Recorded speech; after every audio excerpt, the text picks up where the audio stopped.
The man on the face of the $20 bill is the same man who once offered up to 325 times that amount for the return of a runaway enslaved person, including extra bonuses for every 100 lashes inflicted upon that man.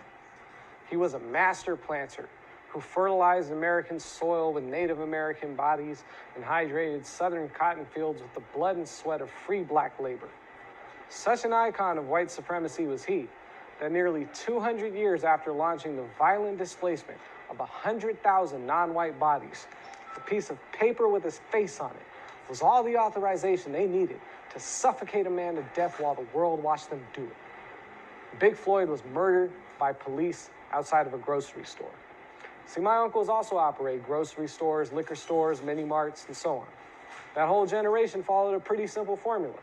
You put your heads down, make your money, send your kids to good schools. See, what that actually meant was, put your heads down and don't think about why this formula works out for you but doesn't always work out for everyone else.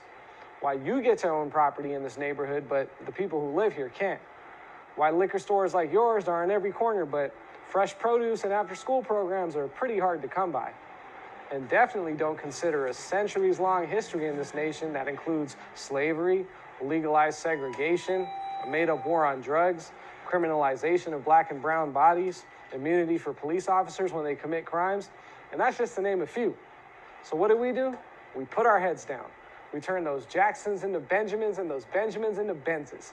We became well-educated, well-to-do, and, well, accommodating.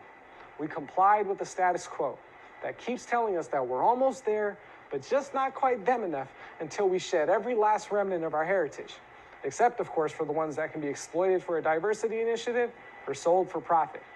And in the meantime, we got all our music, culture, fashion, sports heroes from a community of people without ever having to reckon with the fact that we have been complicit in the violence against their very existence all along. We kept our heads down, now the joke's on us. We abandoned our homelands and everything we knew to escape poverty, to escape violent conditions, to escape systemic oppression. And this whole time, we remained silent while we watched those very same things happen to a group of people who are just slightly different from ourselves. We no longer have time to keep our heads down. Not now, not ever again. Listen to and learn from Black voices. Donate your time and your money to Black-led organizations and Black causes. Learn and vote in your federal and local elections.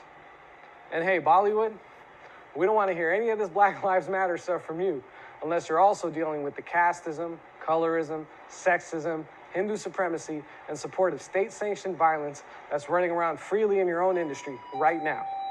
Black Lives Matter. Thank you.